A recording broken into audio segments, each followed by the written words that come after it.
महाराज दशरथ जी बड़े प्रसन्न हो गए। भगवान का अवतार हुआ, जिनका नाम सुनते ही दसों दिशाओं में मंगल होता है, ऐसे भगवान आए हैं। अच्छा, भगवान आए तो गुरुजी को बुलाया।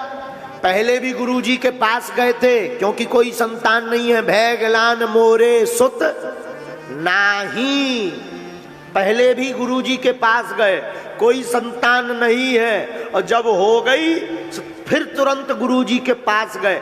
आपकी कृपा से जय जयकार हो गई, पधारो गुरुदेव। तो गुरु वशिष्ठ कहें गायऊं हकारा,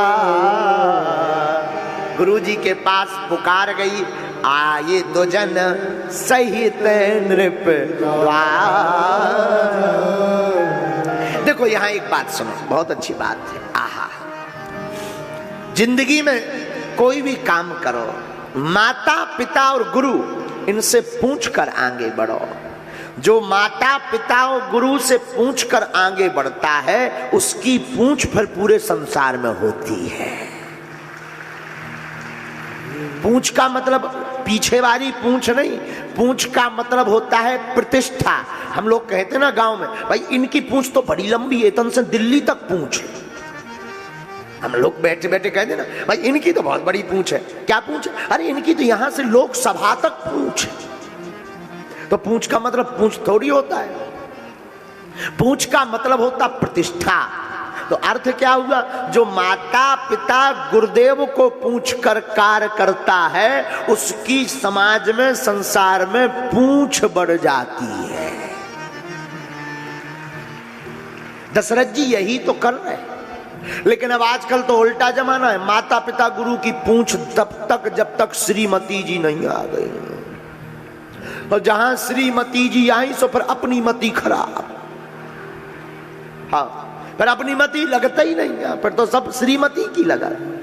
हाँ, और कई लोग हमने ऐसे आंखन देखा, सीताराम का हमने तो देखे हैं। और एक संत बहुत अच्छी बात कहते थे, आंखें फूटी जगत की कहा कहो जगदीश, रमजनिया को 300 रामदास को 30। और एक महात्मा बोले क्या हुआ कि अब देखो बात आई गई तो पूरी सुनो। दशरथ जी तो कितने अच्छे हैं, जब पुत्र नहीं था तब गुरुजी के पास गए, अब पुत्र हो गया तो फिर तुरंत गुरुजी के पास गए, आपकी कृपा से हो गया। लेकिन कुछ लोग, हम लोग कैसे हैं अब जरा सुनो। एक आदमी के लड़का नहीं था, लड़का एक महात्मा मिले, महाराज आप आशीर्वाद दो लड़का हो जाए, बड़े परेशान है। ठीक है, कोई बात नहीं। महात्मा ने कहा गोपाल सहस्त्र नाम का पाठ किया करो, तुम्हारे घर पे बेटा होगा। अब तो ये रोज गोपाल सहस्त्र नाम, गुरु जी दीक्षा और दे दो, गुरु दीक्षा ले ली। उन महात्मा जी का नाम था रामदास।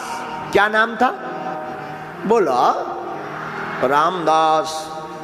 भगवान की कृपा 2 साल बाद लड़का हो गया। गांव वाले ठलुआ आ गए, गांव में कुछ होते ही हैं ठलुआ आ गए। आहा भैया पार्टी लगेगी, लड़का हुआ है। अच्छा बताओ भैया पार्टी? अरे भगवान ने सुन ली, 12 साल बाद हुआ है। अब तो एक काम करो, नचनारी बुलाओ, नाचने वाली बुलाई गई, रमजनिया आई। रात भर नाच का बंदोबस्त हुआ। तो शाम के समय गांव वालों के जो बूढ़े बूढ़े लोग होते हैं, उन्होंने कहा कि बड़े मूर्ख हो, नचनारी बुला ली। जिन गुरुजी की कृपा से भाई कम से कम उन्हें तो लड़का भाव, उन्हें तो बुलाओ।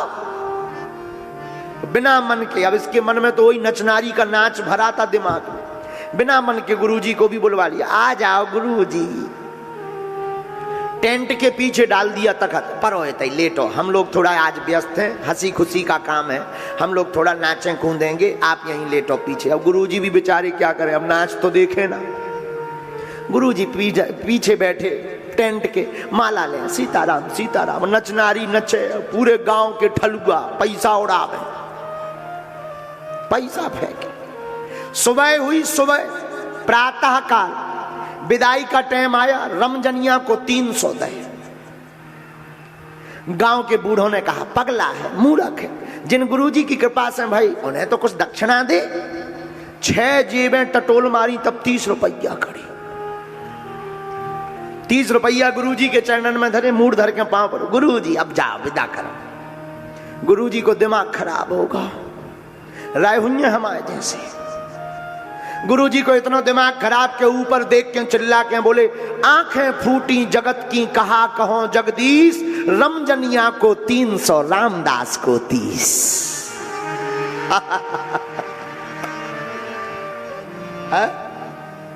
तो आजकल संसार में ऐसे लोग ज्यादा पाए जाते हैं, लेकिन धन्य है श्री दशरथ जी महाराज।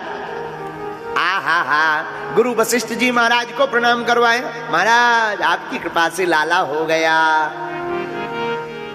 गुरु वशिष्ठ जी ब्राह्मणों सहित आए, नांदी मुख श्राद्ध किया,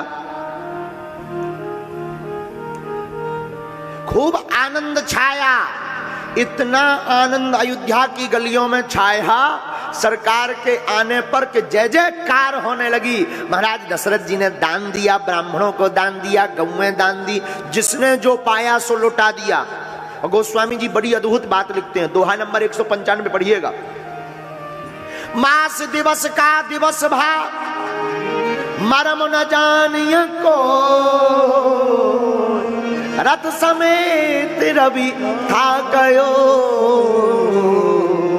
निशा कवन विधि हो। 1 महीने तक रात नहीं हुई अयोध्या में। बोले क्यों? सूर्य भगवान गई नहीं। सूर्य भगवान बोले वाह हमारे वंश में आए। राम जी आए थे सूर्य वंश में, श्याम जी आए थे चंद्र वंश में। सूर्य भगवान बोले वाह हमारे वंश में आयो, हम दर्शन ना करें तो कौन करेगा। अब बेचारी रात हैरान खड़ी हाथ जोड़े कि सूर्य भगवान जाए तो हम आए, हम दर्शन करें। लेकिन सूर्य भगवान गए ही नहीं। 1 महीना हो गए, 27-28 दिन बीत गए। सो रात धुआं जो हवन हुआ यज्ञ का, उसी धुआं के कारण बादल छा गए। तो लुकती छिपती रात भगवान के भवन में पहुंच गई। वो पीछे जाकर के रोने लगी हूं। भगवान बोले कौन रो रहा है, कौन हो? पीछे से आवाज आई, महाराज मैं रात हूं। रात तुम क्या रो रही? तो रात बोली सरकार रोए ना तो क्या करे, मुड़ पटके। अरे आकर बताओ तो रो क्यों रही?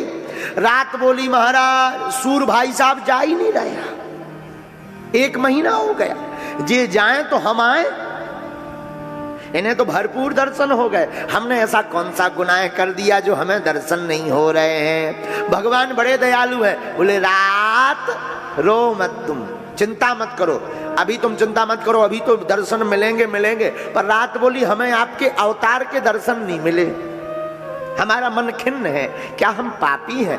भगवान बोले नहीं, तुम पापी नहीं हो, ये मनोरथ भी तुम्हारा पूर्ण करेंगे। देखो जो रोते हुए भगवान के पास जाते हैं, भगवान उनको कुछ ना कुछ दे ही देते। रात को भी दे दिया। जाओ द्वापर युग में तुम बताओ तुम घनी कब होती हो? बोली भादों के महीने में। बोले अब इस बार तो हम दिन में 12 बजे आए, द्वापर युग में जब कृष्ण अवतार लेंगे तब रात को 12 बजे आएंगे। जाओ आनंद करो, पर खूब दर्शन करना हमारा। रात बड़ी प्रसन्न भई। और गोस्वामी जी ने लिखा भी है, यह रहे काहुआ नहीं जाना, दिन मनी चले करत गुण गाना। यह रही कोई जान नहीं पाया रहस्य को।